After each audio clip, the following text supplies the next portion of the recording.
재판 예. 과정에서 나온 건 당신 요청에 따라 도이치모터스 주식을 대량으로 매수하고 상한가를 찍었다. 그렇지. 예. 예, 그렇게 나온 겁니다.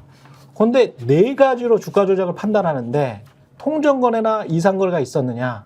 김건희 계좌는 다 있어요, 다. 그렇게 보시면 돼. 102건 중에서 48건이 김건희 계좌야.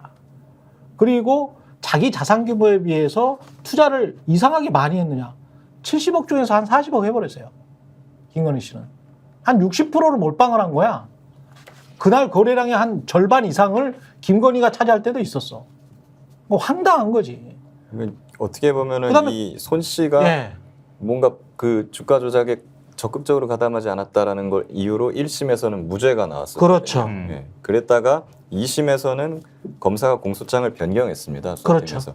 방조범으로. 방조범. 그래서 2심에서는 방조는 충분히 될 수가 있다. 방조는 충분히 될 수 있죠. 라는 것인데, 근데 여러 가지 뭐 수사나 이런 데서 나온 정황을 보면 이 손 씨보다 김건희 씨가 이 주가 조작에 대해서 더 관계가 돼 있고 알았으면 더 잘 알았지. 아니 뭐 권오수하고 하진 않잖아요. 이종호 있잖아요. 권오수하고는 20년직이잖아. 이종호랑은 우리 카톡방에 나와 있는 그 이종호 아니에요. 네. 근데 권오수나 이종호 이 주가 조작의 공범들 있지 않습니까? 이 공범들을 그러면 이 손석열 씨는 알았느냐? 이 사람은 전혀 몰랐어. 맞네. 이런 것도 굉장히 좀 중요하거든요. 아, 주가 조작범을 그렇지. 권오수 회장이 소개시켜줬다잖아요. 김건희 예. 여사한테. 그렇죠. 그러니까 손 씨는 주가 조작부 권오수 회장이나 주포나마 이런 사람들하고 그렇죠. 별로 뭐 교류가 없었지만, 그렇죠. 네. 김건희 씨나 최은순 씨는 심지어 권오수 회장 제일 거물이죠, 이 주가 아, 조작. 명함 파고 다녔잖아. 가장, 도이치모터스 정점에 이사라고. 그러니까 그 사람이 주포를 직접 소개해주기도 했어요. 예. 그리고 결과적으로 권오수 주변 한 8인 정도만 이득을 봤는데 여기 한 20억 이득 봤잖아. 김건희와 최은순이. 근데 이 사람 있잖아요. 손석열. 이 사람도 연 매수 금액이 70억 원에 달하는 사람입니다. 그런데 1억 원 정도 손해를 봤어요. 맞아요. 그러니까 모든 것이 손석열이 한 행위는 하찮아. 김건희에 비하면 굉장히 하찮은 행위야. 근데 처음에는 공범, 그 다음에는 방조범 해가지고 아이고 이거 공범으로 안 되겠다, 방조범으로 해서 이렇게 된 거잖아요. 그래서 형이 나왔어. 그러면 김건희는 어떻게 해야 되겠어요? 오늘 조선일보가 실드 쳐주느라고 아주 애를 먹고 있던데 네. 이렇게 된 거잖아요. 그러니까 말씀하셨던 것처럼 손 씨는 어찌됐든가 주가 조작 방조 혐의로 이번에 유죄 판결이 났는데 이 사람은 오히려 손해를 봤어요. 말씀하신 것처럼 1억 원 이상의 손해를 봤는데 네. 김건희 여사는 23억 자기 엄마랑 해가지고 23억 이익을 봤다고 검찰이 버젓이 거기다가 얘기를 재판 과정에서도 얘기를 했단 말이에요. 사법에 예. 나오죠. 예. 그리고 이쪽은 계좌를 이름하진 않았어요. 근데 여기는 계좌를 이름했다고 주장하고 그렇지. 있어. 그러니까 주가 조작으로 따지면 더 중요한 거예요. 그리고 2차 그 주가 조작이 이루어졌던 사무실에서 김건희 엑셀 파일이 나왔어. 그렇죠. 그리고 김건희가 그 사실을 알았다고 하는 그런 법정 진술도 나왔어. 수많은 증거들이 있다니까 지금. 그럼 누가 더 이렇게 따지면 누가 더 무겁겠냐고. 3,300원에 8만 주 매도 하셈 해가지고 그 이름 계좌에서 지들끼리 매도했습니까? 김건희가 직접 전화했잖아. 녹취가 있잖아요. 네. 예, 김건희가 대신 12시에. 예, 3,300원에 8만 주. 예. 12시에 만나요. 브라보콘 했잖아. 네, 그러니까요. 예. 근데 8만 주가 작은 규모가 아니잖아요. 3,300원에 8만 주만 해도 얼마입니까? 어마어마하죠. 그거를 왔다 갔다 했으면 그게 본인 입에서 나갔잖아요. 근데 이게 너무 명확한데, 예. 그러니까 제가 아까 얘기했던 게 그러지 않아야 됨이 분명하죠. 대한민국 사법 시스템이 무너지지 않았다면 무너졌지만 보면은 디올백도 이게 사건을 떠나서 눈에 보이잖아요. 영상이요. 예. 받는 것들이. 그럼에도 불구하고 무혐의를 줬단 말입니다. 과정도 아주 석연치 않고. 예. 근데 이것도 지금 판결이 나왔는데 말씀한 대로 녹취가 있잖아요. 예. 12시에 그 주포한테 전화해서 8만 주 3,400원 해주세요. 끝. 그리고 그게 실행됐잖아요. 이게 무슨 공범입니까? 주범 아니에요? 거의 공범이라고 공동 전범이라고 봐야 되는 증거들도 그렇죠. 꽤 있어요. 저는 주범이라고 봐요. 예. 거의 권오수와 한 몸이에요. 예. 저도 어제 법원 설명 자료를 보면은 굉장히 아쉬운 게 이 정도 사건에서 이런 유죄 판결 받아내기가 이렇게 어려운 사건인가? 좀 그런 생각이 그렇죠. 드는 거예요. 절대 예. 그렇지가 않거든요. 그리고 판결이나 형량조차도 굉장히 솜방망이에요, 이게. 보면은 원래 검찰이 권오수 회장이 다른 사람들도 그렇단 말씀이죠. 지금? 그렇죠. 예, 원래 검찰이 권오수 회장이나 이 제일 위에 있는 사람이지 않습니까? 징역 8년 구형했습니다. 8년인가 7년 구형을 했고 나머지들도 뭐 거의 7년, 6년, 5년 이런 식으로 구형을 했는데 다 집행유예 나왔어요. 그렇지. 거의 다. 예외가 없죠. 그런데 유사한 사안을 보면은 이거보다 금액이 더 작은 사안에서도 실형 나온 사례가 대부분이에요. 그걸 검찰도 지적을 하고 있습니다. 대부분 징역 3년, 2년 실형이 나왔으니까 이 정도를 해달라고 하는데 이런 식으로 거의 뭐 핵심 관계자들까지 집행유예로 다 풀어주는 것은 진짜 뭐 이례적인 일이고 그리고 이게 1차랑 2차 두 번에 걸쳐서 주가 조작이 일어났잖아요. 1차에 대해서 또 면죄부를 줬어요. 네, 공소시효가 다 지났다 그러면서 면소를 했는데 그 이유가 보면은 뭐 주포가 바뀌었다. 1차 때는 이 사람이었는데 2차 때는 다른 사람이 와서 하지 않았느냐. 뭐 대체로 이런 걸 이유로 들었는데 아니 이 주가 조작의 가장 정점에 있는 사람은 권오수 회장입니다. 그렇지. 모든 건 권오수 회장의 필요에 의해서 주가 조작이 다 이루어진 거예요. 그럼 권오수 회장의 입장에서 보면 자기가 직원, 일종의 뭐 주포, 실무자 이 사람을 누구로 써가지고 하든 1, 2차에서 그 사람만 내가 뺐다가 꼈다 갈아 끼운 거지. 권오수 회장이 그대로 있잖아요. 그러면은 이거는 쭉 이어지는 거나 마찬가지거든요. 주가 조작 방식까지 똑같아요. 결과적으로도 그러면 이게 맞는 게 권오수 주변 8인만 이득을 봤어요. 네. 이 주가 작전 세력 중에서 이 정도 이득 못 봤거든. 한참 뒤에 빠져나온단 말이야. 권오수 주변 8인만 이득 봤어. 그 안에 최은순과 김건희가 있는 거야. 그렇죠. 아 근데 권오수는 왜 집행유예가 나온 거예요? 그러니까 그래서 그 1차 시세 조정과 2차 시세 조정은 하나라는 겁니다. 하나고 이걸 포괄일죄로 묶으면 공소시효가 안 지나가요. 그러면은 이 부당 이득이라든가 이런 피해 금액이 훨씬 커지죠. 그러면 실형을 법원 입장에 아무리 봐주려고 해도 이 정도 규모는 실형을 안 줄 수가 없어요. 예. 그러니까 굉장히 이거 실형을 안 주고 집행유예를 유지하기 위해서 기교를 부린 것 같다라는 느낌이 너무 드는 거예요. 누구 때문에 기교를 부렸을까요? 네, 검찰에서 기교를 부린 겁니까? 아니면은 쓴 로펌이 기교를 부린 재판부에서 고려를 했다. 지금 이 도이치모터스 수사팀하고 그 수사팀이 지금 이제 재판 유지, 공소 유지를 계속 하고 있죠. 이게 초창기 수사팀입니다. 그분들이 지금 다 흩어졌는데 막 유학도 가고 뭐 좌천도 받고 막 이런데 계속 재판 때마다 지금 올라와가지고 이 공소 유지를 하면서 방조범으로 그 손모 씨를 공소장 변경한 것도 그 수사팀이거든요. 그분들은 진짜 나중에 상 줘야 돼요. 진짜 뭐 엄청난 외압이 있었을 거 아닙니까? 그런 거에 대해서. 그런 거에 굴하지 않고 꿋꿋이 공소 유지해서 어떻게든 유죄 받아내겠다고 방조범으로까지 바꾼 거거든요. 저도 전말을 또 들어보니까 이걸 공동정보에서 방조범으로 바꾸려고 올렸을 때 검찰 수뇌부 쪽에서 그렇죠. 굉장히 싫어했다고 합니다. 그랬을 수 있죠. 그래서 결과적으로 김건희 씨를 자, 두 가지가 있습니다. 불기소 무혐의 처분하는 거. 뭐 세 가지라고 할 수도 있겠죠. 기소유예도 있으니까. 근데 이제 두 가지로만 봅시다. 불기소 무혐의 처분 아니면 기소한다. 김기현 변호사 생각은 어떠세요? 기소할 수 있습니까? 아니면 불기소 무혐의 처분할 수 있습니까? 이건 기소해야죠. 기소 아니. 당위는 기소해야지. 당위는 기소. 검사를 해보신 분이니까. 불기소는 저는 불기소하면은 그분은 아마 나중에 다칠 겁니다. 자기 직을 걸고 해야 돼요. 이거예요. 네. 제가 엊그제부터 계속 주장한 게 불기소 무혐의 처분 절대 못한다. 아무도 사인 못해요. 왜 절대 못한다. 검사 입장에서는 이게 있어요. 왜냐하면 이게 그렇게 쉽게 불기소할 수 있는 것이었으면 정권 바뀌었을 때 초창기에 반부패 검사를 다 바뀌었잖아요. 그렇죠. 우르르 들어왔단 말이에요. 제일 먼저 뭐 했겠습니까? 김건희 수사기로 갖고 와봐라. 그거부터 검토했겠지. 쉬웠으면 바로 털었겠죠. 근데 지금 2년이 넘게 이걸 질질 끌 이유는 뭐냐면 자기들도 그 기록을 보니까 뜨악하는 거예요. 이거를 불기소했다가는 그렇지. 나는 앞으로 검사 생활을 15년, 20년 더 해야 되는데 바로 직권남용 되는 거야. 정권 맡기면. 내가 다치거든요. 이게. 절대 못합니다. 자기들끼리 봐줘가지고 직권남용 기소 안 하면 그만이지 뭐. 아니야. 근데 이게 이 케이스가 중앙지검장은 그렇게 하고 싶겠죠. 검사 생활이 얼마 안 남은 수뇌부 이런 사람. 근데 어차피 사인해야 되는 사람은 주임 검사야.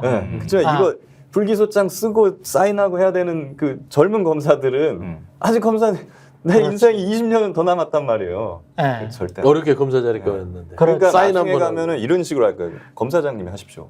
그렇지. 그렇지. 그렇게 당신이 이야기하겠지. 하십시오. 그렇지. 예. 난 그렇게 빠져갑니다. 그 제가 듣기에도 검사들 사이에서 중론이 이거 못 빠져나간다. 그러니까 시간을 벌면서 계속 이거 공소시효가 어떻게 안 되겠니? 뭐 이런 식으로 이제 빠져나갈 그렇죠. 수도 있겠죠. 근데 그 가능성에 관해서 어떻게 생각하세요? 대법에서 확정 판결이 돼버리는 거야. 예. 기소도 안 하고 불기소 처리도 안 하고. 대법원에서 이게 확정돼 버리면은 네. 김건희 여사에 대한 공소시효가 다시 진행이 되죠. 네. 그죠? 그러면 거기서 시간을 더 끌면 공소시효가 그대로 도과될 수도 있겠죠. 그렇죠. 근데 그렇게 되면 네. 그거 가만히 있을까요? 그러니까. 네, 그 검사들 공소시효를 고의로 도과시킨 거잖아요. 그렇죠. 그건 처벌받을 가능성이 네, 있죠. 이거는 네. 빼박이 훨씬 더 직권남. 충분히 인지하고 있음에도 불구하고 안 했다니 판단을 안 해버리는 거니까. 게다가 이 정권이 1년 남았는지 2년 반 남았는지를 몰라 지금. 지지율을 보면. 검사들도 이제 그렇게 생각할 거 아니에요. 1년 남았나? 2년 반 남았나? 근데 2년 반 남았어도 그 다음에 정권이 바뀔 가능성이 굉장히 커져버렸기 때문에 이건 섣불리 제가 보기에도 못합니다. 이제 근데- 지지율이 이렇게 떨어지고 정권 네. 말기로 가면 갈수록 갑자기 검사들이 되게 정의로워지고 공정해지거든요. 그렇지. 네. 언제 막 평소에도 그랬다는 듯이. 막. 그렇지. 네. 그러니까 그 작년 2월에 1심 판결이 나왔잖아요. 그때 손 씨에 대해서 주가 조작 혐의에 대해서 무죄 선고가 났다고요. 그때 대통령실이 입장 냈단 말이에요. 예. 그래서 격하게 입장을 했는데 그걸 보면 재판부는 이 사건을 실패한 주가 조작으로 규정하면서 그 큰 규모로 거래한 손모 씨에 대해서도 주가 조작을 알았는지 여부를 떠나 큰손 투자자일 뿐 공범이 아니라며 무죄를 선고했다. 주가 조작이라는 악의적 프레임을 마구 지금 야권에서 퍼뜨리는데 이걸 스토킹이라는 지적이 나오는 게 바로 그런 이유 때문이다. 이런 식의 요지의 입장문을 냈거든요. 근데 어제는 사법부의 판단 그냥 지켜보겠다는 식의 입장문만 냈단 말이에요. 왜 이렇게 앞뒤가 다릅니까? 1심 때 그때 난리쳤던 걸 기준으로 지금 얘기를 하면 그렇지, 그렇지. 검찰은 빨리 결론 내려야지. 아, 그 사법부가 검찰이잖아요. 검찰의 입장을 지켜보겠다. 그들의 뇌 속에는 이창수 잘해라. 그렇지. 그리고 심지어는 그 검찰이 또 입장문을 냈어요. 아우 입장을 그거 내가 그거 보고 깜짝 놀랐어. 정확히 변호사인 줄 검찰, 알았어요. 대검의 입장은 아닌 것 같고 중앙지검 네, 쪽의 중앙지검. 입장인 것 같은데 이창수죠. 그렇죠. 중앙지검. 손 씨랑 김건희는 다르다. 달라. 내가 말했잖아. 다르다니까. 성이 김건희가 달라요. 연루 의혹이 훨씬 더 깊어. 그러니까 그러면서 근데 검찰이 뭐라 하냐면 아. 다르기 때문에 아. 김건희가 혐의가 있다고 또 단정할 수가 없다. 앞으로 엄밀하고 그냥 공정하고 뭐 세밀하게 사건을 잘 살펴보겠다. 이런 걸 이제 꼴값이라고 하죠. 아니 저는 변호사예요. 변호사. 아니 검찰이라는 게 뭐 물론 이제 법률적으로는 모든 사법기관이 무죄 추정을 하지만 예. 검찰은 안 그렇잖아요. 일단은 유죄 추정하고 들어가는 거 아닙니까? 수사하다 보면 이제 이거는 이런 식의 네, 어떤 편향이 혐의가 생기니까. 있고 이 부분에 대해서는 이거는 범죄를 입증해야겠다라는 의지가 명확한 게 검찰인데 어떻게 김건희라는 대통령 배우자라고 하지만 창피하지도 않은지 모르겠어요. 그렇게 굴욕 조사를 해놓고 나서 재판부에 대한 최소한 차라리 그냥 살펴보겠다 정도면 좋겠는데 변호인처럼 설명을 했어요. 상관이 없을 수 있다. 아.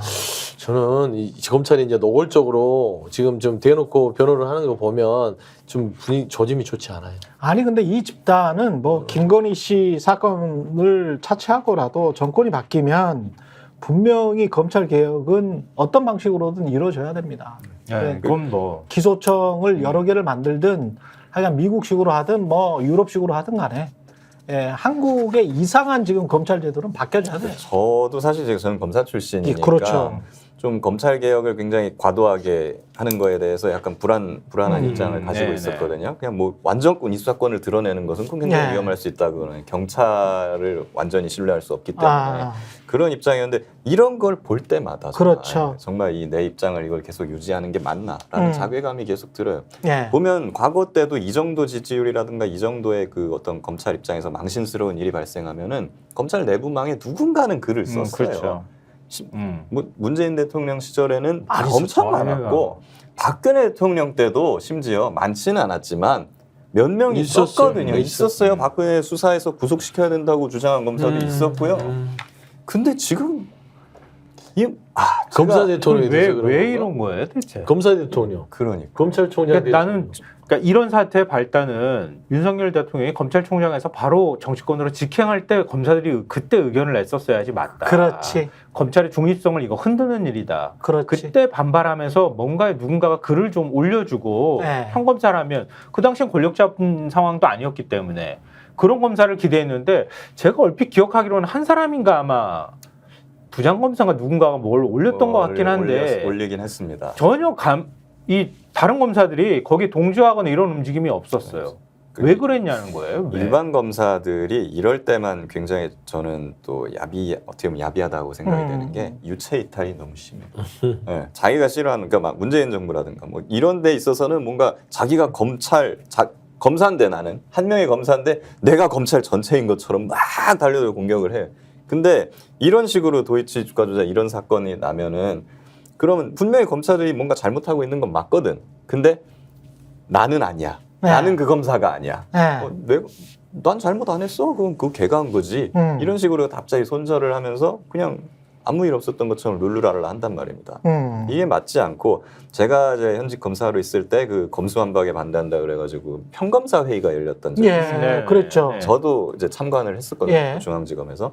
그때 평검사회의에서 결론 나오고 발표도 한 것 중에 무슨 내용이 있었느냐면 국민들께서 검찰이 편향적이고 중립적이지 못하다고 생각을 하니까 우리도 뭐 그런 거 뼈아프게 받아들인다. 수뇌부가 편향적이지 않게 하는 거 우리가 감시하겠다. 평검사회의를 정례화하겠다. 정례화해서 오. 검찰 수뇌부가 이상한 짓을 하는 거에 대해서 평검사들이 목소리를 내겠다. 우리가 감시하겠습니다. 그렇게 이런 내용이 그때 평검사회의 발표문에 있어요. 2021년? 2년이죠. 2년? 네, 2년쯤에 있는데 저는 그때 그 뒤에서 그냥 팔짱 끼고 앉아 있었거든요. 내년에 또 하나 보자. 내 예상대로 아무도 안 해. 지금까지 평검사 회의에 평자도 나온 적이 그러니까요. 없습니다. 도대체 뭐 하자는 거예요, 이게? 진짜 심각한 문제라고 생각해요. 그렇습니다. 네. 물론 민주당이나 야권에서 그러니까 유능하게 검찰 개혁을 할 필요는 있다. 과거처럼 마구 밀어붙이는 형태로 가지 말고 국민들이 지금 보고 있잖아요. 검찰 수사가 얼마나 편파적이고 불공정한지. 그렇죠. 그럼 이런 부분을 어떻게 그럼 개선할지에 대해서 국민들한테 빌드업 이런 얘기 많이 하지만 예. 검찰을 그냥 뭐랄까 없애겠다는 기세로 가기보다는 검찰을 바꿀 때 어떤 방식으로 바꾸는 게 검찰과 국민을 위하는 길인지를 좀 잘 설득하고 설명하는 과정이 좀 필요하다고 봐요. 근데 이게 검찰의 하나 문제만이 아니고 검찰이 해왔던 행태는 제가 이제 어떻게 하다가 이런 정권을 맡게 됐나라고 해서 최근에 2019년부터 윤석열을 키워드로 해서 쭉 한번 지금 검색을 한번 해보고 있었거든요. 근데 윤석열 씨는 2019년 연말에 이미 그런 보도가 나왔었더만요. 2019년에 언론사 사주랑 만났었다. 기억나시죠? 네. 예. 중앙조선 사주 만났다 그렇죠. 했잖아요. 그 이후에 계속 흘러나왔던 이야기가 윤석열 씨가 아마 정치할 것 같다. 근데 기억하시겠지만 2019년 7월이 윤석열 씨가 검찰총장이 된 거예요. 근데 2019년 12월에 이미 6개월 지나서 저 사람 정치할 것 같은데 라고 했는데 지금 검찰 내부만 이야기했습니다만은 조중동을 비롯해서 그때는 또 KBS, MBC까지 다 마찬가지입니다. 윤석열이 마치 개혁의 전도사처럼 이야기했잖아요. 검찰의 독립성과 중립성을 보장하는 개혁의 전도사처럼 몰아붙였잖아. 그렇잖아요. 그리고 조중동은 거의 띄워주다시피 했잖아요. 그리고 다른 데서 정치질을 하는 거는 그냥 외면했잖아. 근데 그게 검사들의 사실은 행태였고 지난 수십 년간에. 그리고 이른바 한국의 출세주의자들 그 폴리널 리스트라고 하죠. 그 정경 유착, 정원 유착, 정검 유착을 한 그자들의 행태였잖아요. 예? 근데 그게 검사들의 어떤 독립이랄지 검찰의 독립 요거 하나만 가는 게 아니고 지들끼리 끼리끼리 해가지고 그 본인들이 뭐 그런 거 하기 좀 불편한 제도나 어떤 것들은 다 독립에 뭐 저해가 된다 이런 식으로 계속 몰아붙이고 거기에 그때마다 깜빡깜빡 속아 넘어갔거든 우리가. 맞아요. 이 사실 뭐 어떻게 보면 의사하고도 좀 비슷한 구조가 있어요. 보면은 진짜 개혁을 하고자 하면은 제가 예. 검사로 겪어봐도 하고 싶은 것도 있어요. 개혁해야 되겠다 싶은 것들이 있거든요. 그런 거를 좀 적극적으로 검찰에서 나서서 조금씩 바꿔왔더라면은 이렇게 되지도 않았을 거거든요. 근데 그런 거는 이제 자기들 어떤 불편하다는 이유로 이해관계에 따라서 그렇죠. 아무 말 안 하다가 외부에서 또 개혁을 한다고 뭔가 하면은 그때만 막 나서갖고 반대를 해. 그러면 대안을 내놔봐야 될 거 아니에요. 근데 대안은 또 제시를 안 해. 그렇죠. 대안은 제시를 안 해. 근데 사실은 검찰 저런 수사권이 중요한 게 아니고 검찰을 갈기갈기 찢어놓는 게 중요하다. 맞습니다. 미국처럼 예. 기소청 만들고 거기에서 경찰들이랑 파트너 해가지고 그 사건만 하고 그리고 아니 우리가 무슨 뭐 국가적으로 뭐 집중해야 될 사건이 어디 있어?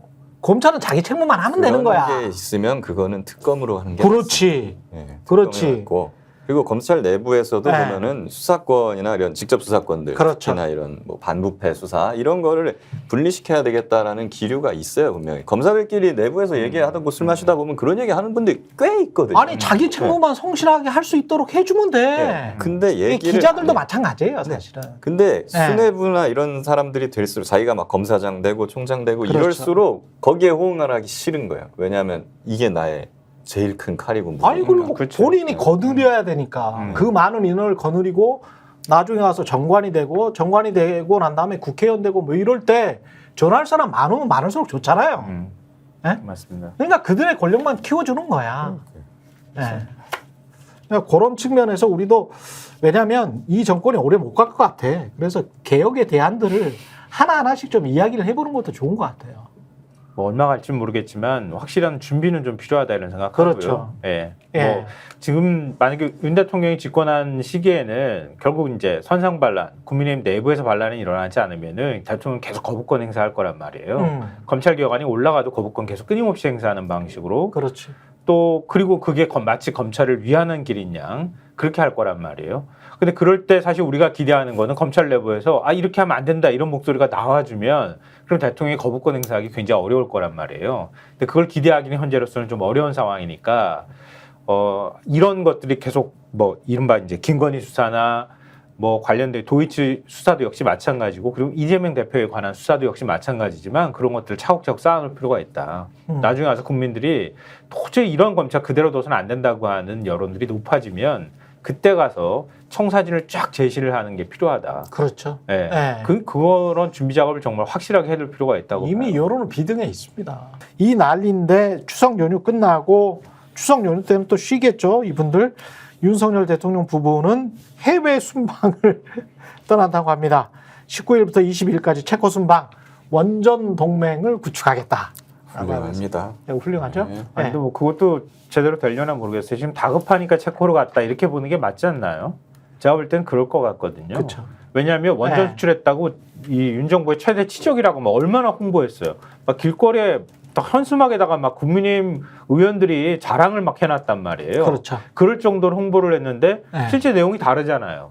얼마 전에도 뭐 보도를 통해서 알려졌던 것처럼 웨스팅하우스가 지적재산권 계속 요구하고 있는 상황이란 말이에요. 그러니까 결국은 UAE 수출할 때도 똑같았단 말이에요. 웨스팅하우스가 개치를 놓으면 소위 속되게 말할 때 그러면 그걸 뿌리치지 못해가지고 그때도 전체적으로 전체 공사비의 한 8분의 1, 9분의 1 정도 되는 돈, 우리 돈으로 한 3조 원 좀 안 되거든요. 그 돈 웨스팅하우스한테 결국은 장비 사는 돈으로 이렇게 보상해 주다시피 줬단 말이에요. 당연하죠. 이번에도 똑같이 웨스팅하우스가 좀 발목을 잡는단 말이에요. 네. 그러니까 웨스팅하우스 쪽에 뭔가 이번에도 돈을 좀 보상을 해줘야 되는 거 아니냐. 장비를 구입해서 웨스팅하우스 거를 써야 되는 거 아니냐. 이런 얘기가 나오는데 문제는 뭐냐면 체코 원전은 우리 국내 기술 100%라고 홍보했거든. 그러니까 웨스팅하우스 거 갖고 오면 그게 무너져 버려요. 그런데다가 미국에서 압력을 넣는 상황이니까 더군다나 체코 원전은 굉장히 헐값에 수주를 했다고요. 수주 자체도 헐값에 수주를 했습니다. 그러니까 뭐 네. 프랑스나 이런 데 경쟁업체에 비해서 터무니없는 가격으로 우리가 계약을 맺었단 말이에요. 그렇죠. 그리고 현지에서 한국인 그 노동자들이 가는 게 아니라 현지 노동자를 또 계약하겠다고 고용하겠다고 또 약속까지 해놓은 상황이라고요. 이건 손해보고 지금 원전 파는 거랑 다름이 없는데 웨스팅하우스까지 보상을 해줄 경우에는 남는 게 없는 장사가 될 수밖에 없다는 거예요. 충분히. 예. 그러니까 다급한 상황인 거지. 저런 지적이 나올 수밖에 없어요. 체코도 막 예. 마음이 흔들리는 거 아니야 지금. 이거 이렇게 되면 안 될 것 같은데. 그렇죠. 그거 마음 다 잡으려고 지금 체코로 급히 날아간 거라고 보는 게 맞을 거예요. 저 얼마나 남을지. 제가 두 가지만 지적할게요. 이것과 관련해서는 지금 세계 최대 원전 수출국은 중국입니다. 중국이에요. 그러면 딱 감이 잡히시죠? 박리담회구나. 원전 수출이라는 게 박리담회구나. 콩쿠리 공사하는 거구나. 그러니까 조선 비슷한 그런 그렇죠. 느낌이에요. 예. 중국이에요, 중국. 그리고 두 번째로 말씀드릴 건 원전 방산 이 정부에서 계속 이야기하고 있잖아요. 그러면 코스피나 코스닥은 왜 이렇게 주가가 떨어질까요? 이렇게 한번 생각해 보십시오. 전체 산업에서 원전 방산 다 합해봤자 5%도 안 됩니다. 심지어는 이익률도 그렇게 낮죠. 높다고 볼 중국이라니까, 수가 없는 거예요. 중국. 중국이 원전의 최대 수출국이기 때문에 박리담회를 하는 중국과 경쟁을 하고 있는 거예요. 그러면 우리는 얼마나 싸게 팔아야 되겠어? 게다가 웨스팅, 지금 지적하신 것처럼 지적재산권이 우리는 70년대 다 웨스팅하우스로부터 들여왔거든.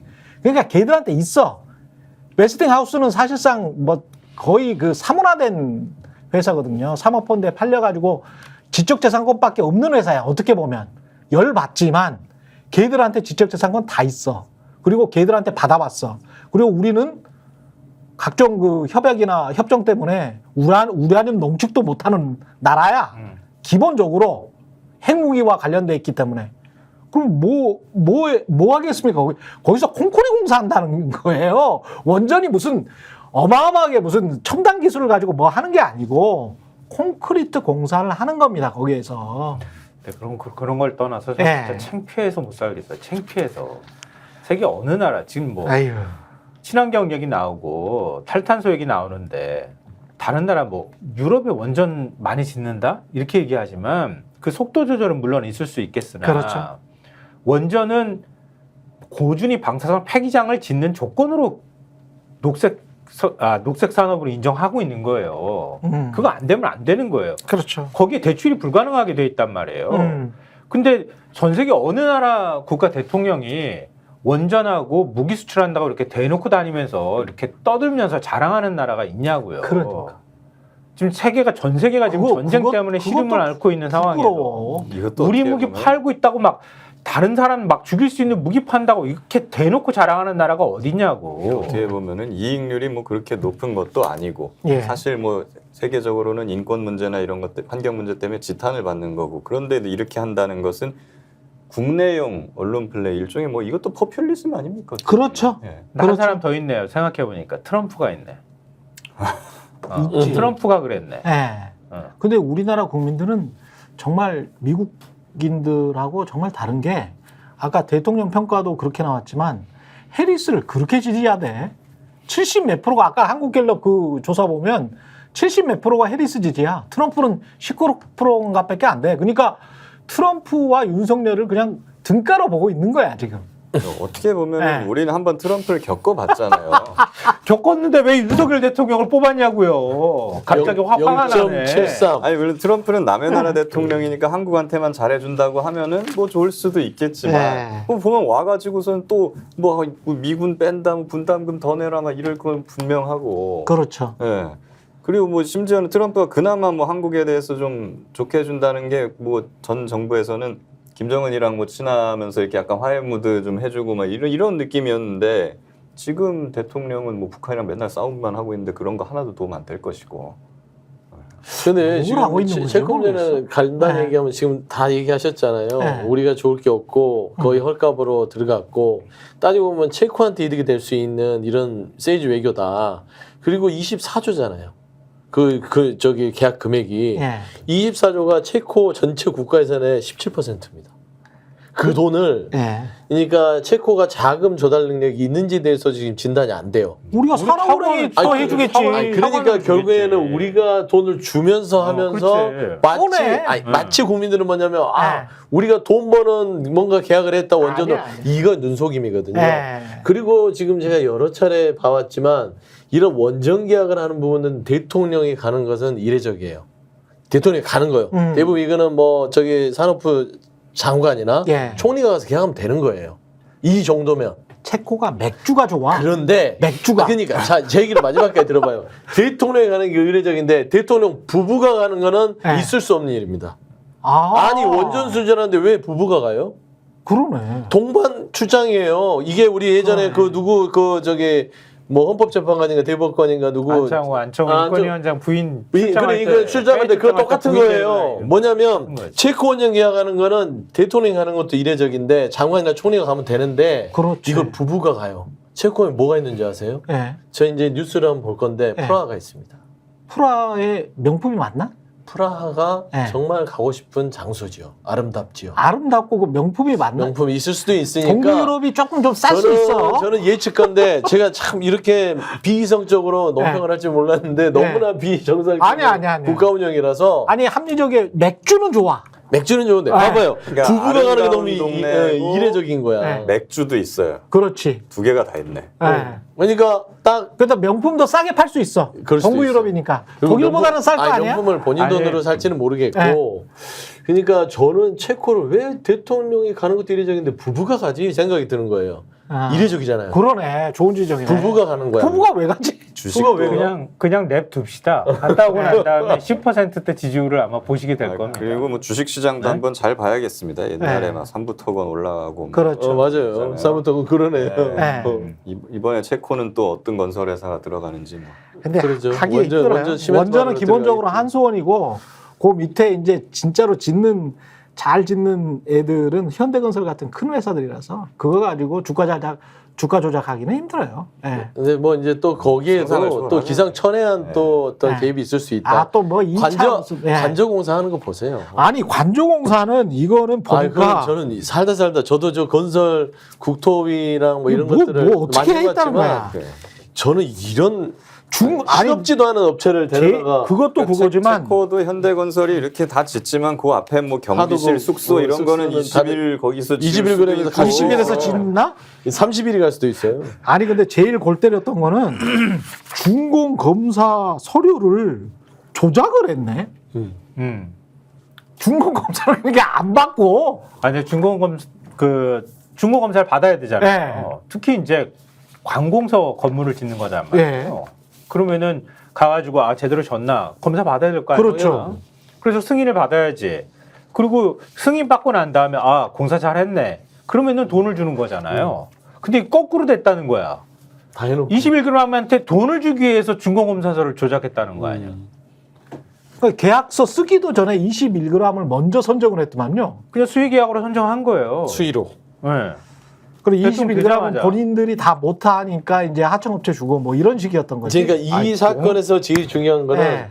21g을 누가 추천했느냐는 밝히지 못했다는 겁니다. 감사원이 밝히지 근데 못했다. 21g은 김건희 여사가 가지고 있던 커버나 컨텐츠의 후원사입니다. 그렇지. 근데 밝히지 못했답니다. 네. 그러니까 이게 감사원의 수준이에요. 그러니까 또 감사원이 제2의 권익위가 되는 것이죠. 그러니까 국가 시스템이요.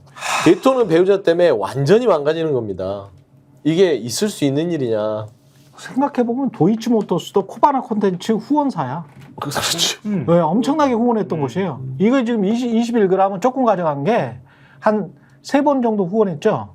도이치모터스는 12번인가 후원했어. 한 10번인가 12번인가 후원했기 때문에 그래서 이제 많이 가져가셨나? 경제공동체네. 네. 그러니까 대통령실 관리비서관 김호진이라는 사람이 이 공사를 총괄했던 거잖아요. 예. 근데 그럼 21g은 어떻게 선정했습니까? 물어보니까 대통령직 인수위원회 관계자, 경호처 등을 통해 추천을 받았다. 해당 업체를 추천한 분들이 현 정부와 밀접한 분들이다. 그렇게 얘기를 하면서도 누가 추천했는지는 정확히 기억나지 않는다. 이렇게 얘기를 했다는 거 아니에요? 근데 이 사람 지금 공항공사인가? 사장으로 간다며. 거기 사장 지금 응모했다는 거 아니에요? 이 사람 입을 막아야 되겠지. 이종섭하고 똑같지. 호주 대사 내보내려고 하고. 야, 그거랑 마찬가지죠. 사고 치면은 벌을 받는 게 아니고 이게 상을 받는구나. 근데 이 사람한테 주의 처분 내렸잖아요. 주의하라고. 예.